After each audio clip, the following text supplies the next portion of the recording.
do. So you're today. My name is Sam Addo. Okay. I'm an independent filmmaker. I direct, I produce, I write, and my hands are in lots of pies. Like I'm heavily involved in the youth work world, as well as music behind the scenes. Bit of a music exec. So lots and lots, both of you, hands are very full. Fingers in lots of pies. But today the pie that we're going to speak about is your film, Cards on the Table, which you're acting in, and you've co-written and directed. Yes, indeed. So first, let's talk a little bit about the film. So Sam, you tell me about the film. What's the film? Cards on the Table is a British drama. It's a feature film that myself and an incredible team shot over 7 days and 7 nights. The film is the tale of 4 lifelong friends, and the film touches on love, loss, failures and victories in life, something we feel is universal. And this is the kind of film which is very diverse. The 4 main boys are all men of colour. We have 3 black men and a gentleman from Greece. In our film, we just made a conscious decision to make the kind of feature film that represents people from our culture in a slightly different way. So in this particular film, in our storytelling, there are no knives, no guns, no knife crime. There's no flippant use of the N-word, no women are getting called the B-word. That is not to slight any other filmmakers out here. It's just from my point of view as a filmmaker, I feel we need to tell the younger generation, show and tell them different stories. So, like I say, this film is self-funded. We shot it over 7 days and 7 nights, which I don't think many people have done that before.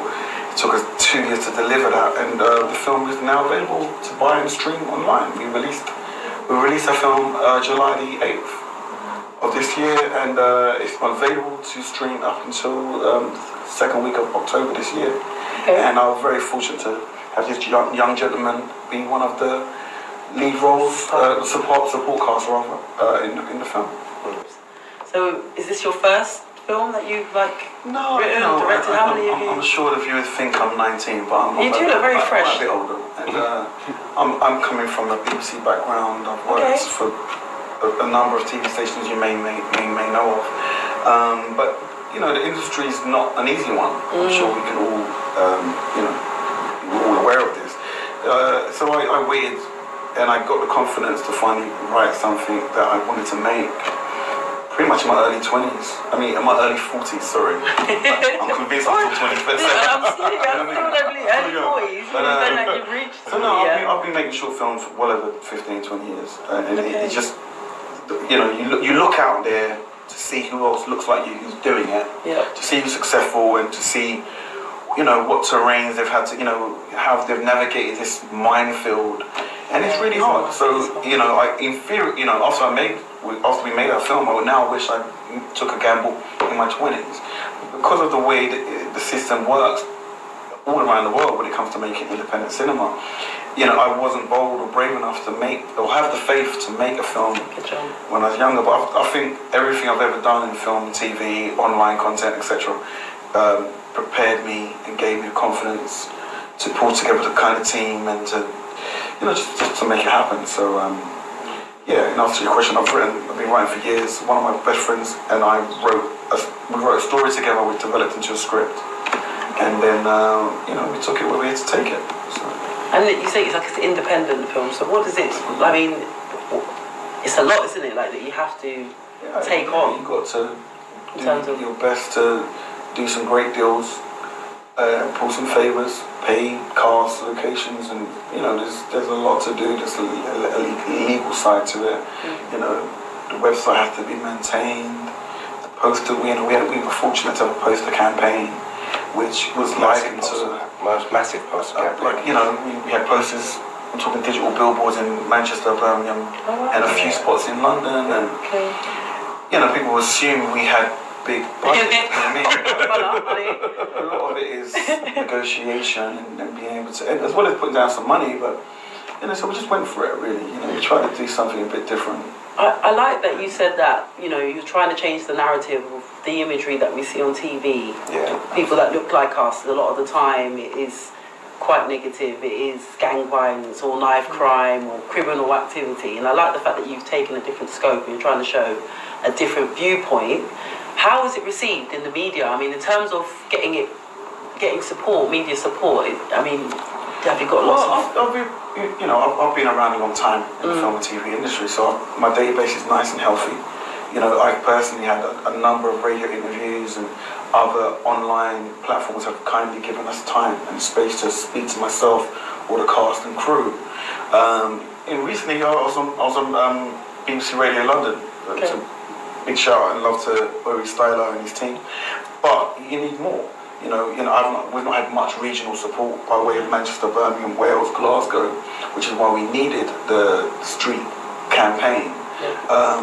So it's an interesting one. I've never been one of these filmmakers to scream racism or talk about it because I'm black. I just get on with it. Me and the team just get on with it.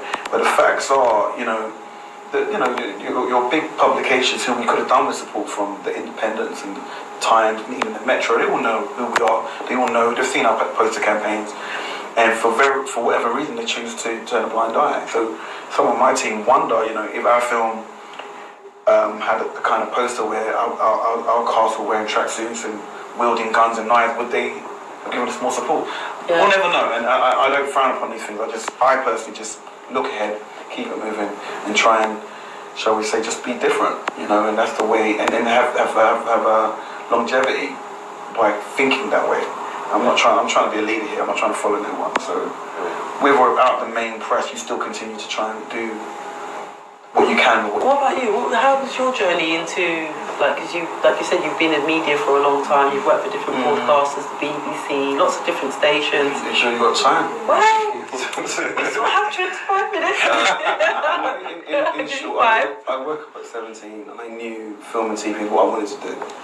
I'm from Ghanaian parents. They were like, "You're going to be a doctor." I was squeamish and I like blood. Yeah, but I was fortunate. I had my uncle was soon to pass, and he was one of the first black guys to write for, I think, the Times or maybe the Independent. And one of his final words to me was, "Son, I know what Mum and Dad want you to do, but do what you want to do."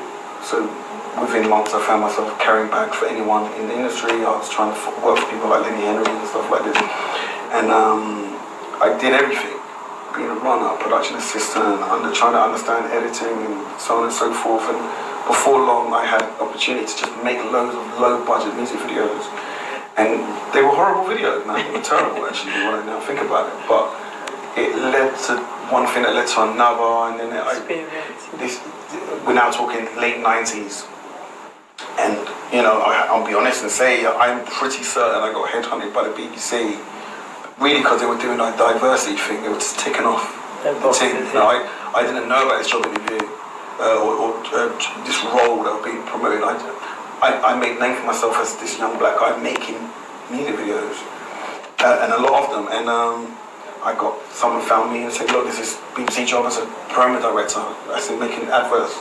The adverts that remind us what shows are coming on." Yeah, so I had a number of videos. A number of interviews rather, and I got dwindled down to the final two, and I got this role. It's only meant to be 6 weeks or so. I must have been okay because I was there for 2.5 years, and then I think that's when my career sort of kicked off really. But I had a really bad experience at the BBC. What was that then? I was there from 1999 to 2002. Okay. And being a black male, my time there was like half great and half horrible. Like, the pay was really good. I was able to contribute to my mother's mortgage and all the rest of it. But on the other side... How old were you? That's the age. Giving your age away now. Early 20s, like. She's like... But essentially, it was there were certain people I would encounter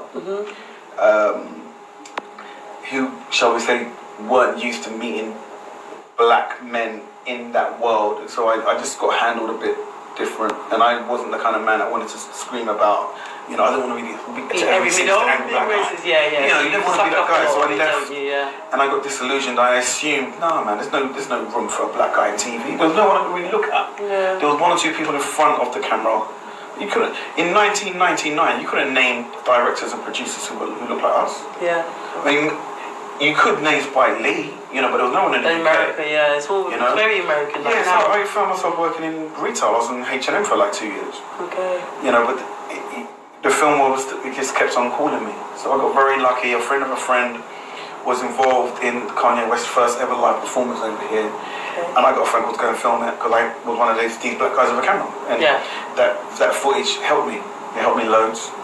The footage got me loads of parties and concerts and, I don't know, behind the scenes of Mobile Wars or Afro Hair and Beauty.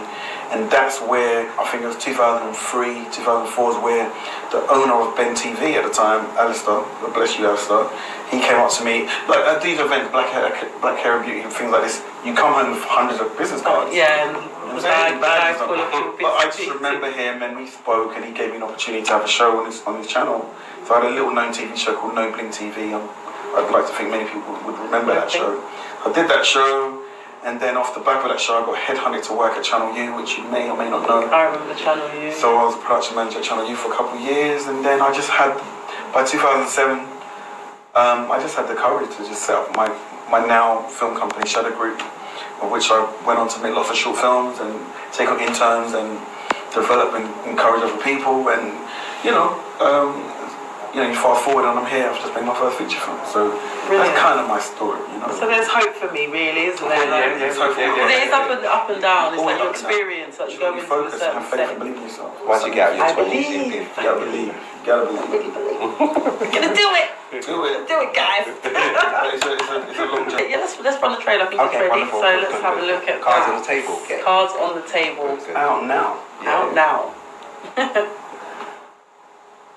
So you could stream it from Anytime soon. Yeah. So from card.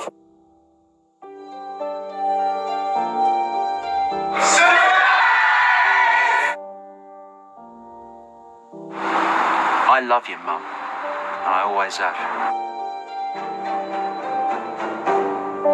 So where is he then? How could I? Anyway, you dodged the bullet. Who are you raising your voice at? Oh, come on, Gwen. It can't be easy for him. I don't want to be a player no more. Charlene! I know you're going through stuff, but we're all going through stuff, bro. Snap out of it. Why am I not with my family, Q? Yeah, sure. Don't be this up.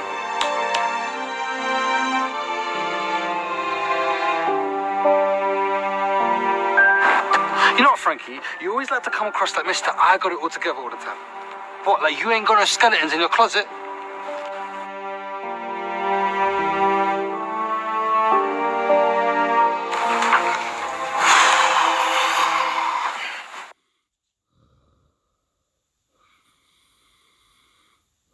Stream exclusively and only at www.copfilm.com. Excellent. Looks like a really good drama. Thank you. Yeah, I'm going to be downloading. Can you name 2 recent British dramas where the lead cast are black?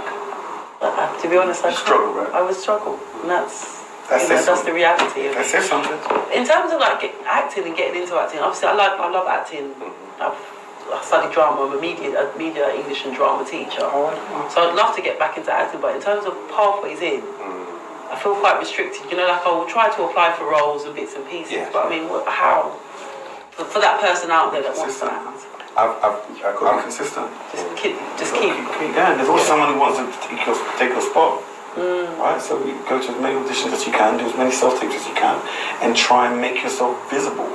It's almost like creating a job for yourself. Yeah. If you had a YouTube channel and you were populating it with comedy or drama or like loads of actor allies of mine, they will just they'll go through a dry season. Yeah. Then they'll just find classic films like, you know, the scene, King Kong, ain't got nothing on me, the Denzel scene from Training Day, whatever. Yeah. They'll just film those scenes and just to show nail there. it. And we'll just put it online and share it. Yeah. And if the the luck of the draw, you know what I mean? But you got to be in it to win it. So, Yeah. I mean, but how have you go about keeping relevant? Yeah, I was going to say, again, I'm going to keep it, like I said, create it yourself. And I think if you do, like your show here, you know, your poetry as well, and then if you add in, they're going to be drawn to you. And it's essentially as adding on to that, you're also auditioning without being condescending thing, but you're going to the auditions, but you're still busy as well. Yeah. And they're just going to love that. You know what I mean? They're going to eventually find your role, realize they're missing out, and somebody like Sam or somebody else will along the way will be picking your. Yeah, there you go. Hello. I see. You see me, honey? I see, yeah. See, I can do stuff. I'm going to talk to him afterwards and say. I can be Irish. I can be black Irish person. There's Irish people in. There's Irish people in black people in Ireland as well. Yeah. I can act. I can act. I do lots of stuff. I really can. I like the accent. You really can, dog. A little plug for me there. Yeah, good. Hi, Miss Sam. Next role, the yeah. women film. Yeah, it's good. Bras on the table. See, I'm comedian as well. Good. My best of this. Yeah. Bras on the table. Wait to happen. Yeah, there she is. There she is, current right now. Yeah, naturally. Well, we are.